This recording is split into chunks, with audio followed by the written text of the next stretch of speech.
কাছে আমরা একটি বার্তা পৌঁছাতে চাই। আজকে আমাদের এই শান্তিপূর্ণ মানববন্ধন এর প্রধান উদ্দেশ্য হলো আমরা বিগত অলমোস্ট আজকে 83 দিন যাবৎ আমাদের এই আন্দোলন কার্যক্রম চালনা করে আসছি। আপনারা জানেন আমাদের প্রতিটা কার্যক্রমই ছিল শান্তিপ্রিয়।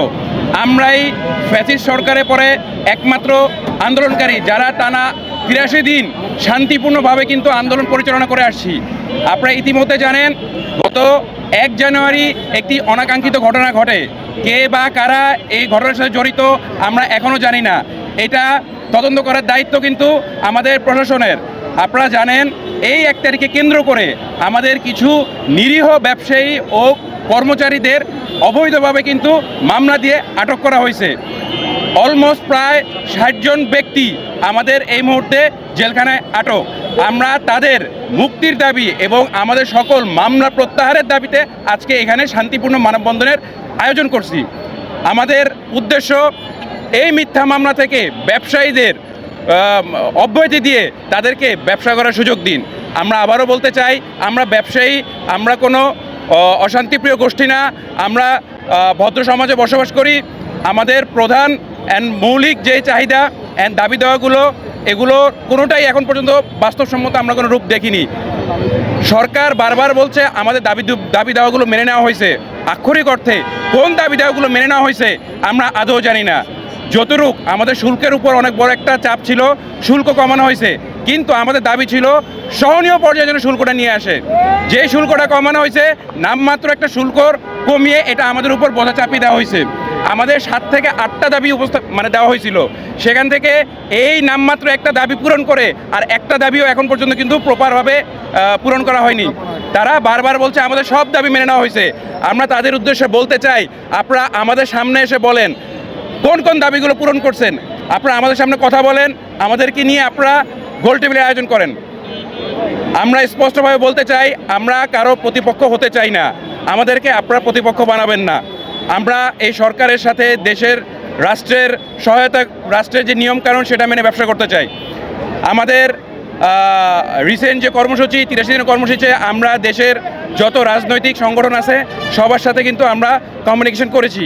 আপনারা জানেন গত 18 তারিখ রবিবার আমাদের একটি প্রতিনিধি দল দেশের এই মুহূর্তে সর্বোচ্চ রাজনৈতিক নেতা জনাব তারেক রহমানের সাথে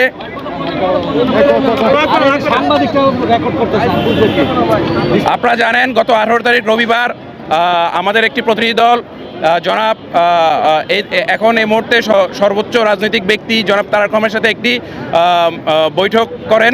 সেই বৈঠকে জনাব তারেক রহমান সাহেব আমাদের যেই দাবি দেওয়াগুলো তিনি খুব গম্ভীরভাবে শোনেন অ্যান্ড এটা নিয়ে তিনি একটা আশ্বাস দেন আমাদেরকে যে যদি সুষ্ঠু নির্বাচনের মাধ্যমে বিএনপি যদি ক্ষমতায় আসেন অবশ্যই তিনি এই বিষয়টাকে পুনর্বিবেচনা করে দেখবেন। শুধু তিনিই নন, আমরা আজ পর্যন্ত যে কয়টা রাজনৈতিক দলের সাথে আলোচনা করেছি সব দলের সর্বোচ্চ প্রধান থেকে শুরু করে সবাই আমাদেরকে সেই আশ্বাসটা দিয়েছে।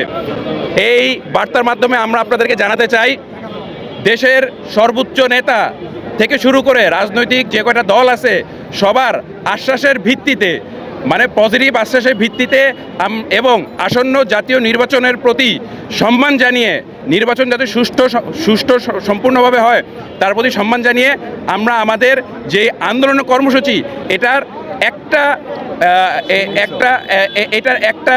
অনেকগুলো কর্মসূচি আছে, তার ভিতরে একটা হলো আমাদের দোকান বন্ধ কর্মসূচি।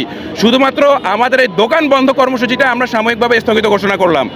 আমরা আগামী 22 তারিখ বৃহস্পতিবার থেকে আমাদের সারা বাংলাদেশের সকল দোকানপাট কর্মসূচি ওপেন থাকবে। আমরা আপনাদেরকে আশ্বস্ত করতে চাই এবং এটাও জানাতে চাই, আমাদের এটা কিন্তু সমাধান না। আমরা সমাধানের জন্য আজকে 83টা দিন মাঠ পর্যায়ে আপনারা এটাও জানেন আমাদের প্রতিদিন ব্যবসায়িক প্রতিষ্ঠান যদি বন্ধ থাকে কি পরিমাণ ক্ষতি সাধন হয়। সেখানে আমরা টানা 21 দিনের পাশাপাশি মোট 30 দিনেরও বেশি সময় ধরে আমরা আমাদের ব্যবসায়িক কার্যক্রম কিন্তু বন্ধ রাখছি। আমাদের এতে অনেক বিশাল পরিমাণ ক্ষতি হয়েছে। আমাদের দোকান ভাড়া থেকে শুরু করে স্টাফদের স্যালারি থেকে শুরু করে বাসা ভাড়া, স্কুল কলেজের বেতন, ব্যাংক লোন, ব্যাংক বিমা থেকে শুরু করে আমাদের এই টোটাল ব্যবসাটাকে কেন্দ্র করে যে ইকোসিস্টেম ক্রিয়েট হয়েছে, ফুল ইকোসিস্টেমের প্রতিটা সেক্টরে সবাই ক্ষতিগ্রস্ত। এখানে আছে টেকনিশিয়ান, এখানে আছে গ্যাজেট ব্যবসায়ী থেকে শুরু করে সবাই এটার সাথে জড়িত। এই এই এই ব্যবসার সাথে যারাই জড়িত সবাই ক্ষতিগ্রস্ত হয়েছে। Excuse me.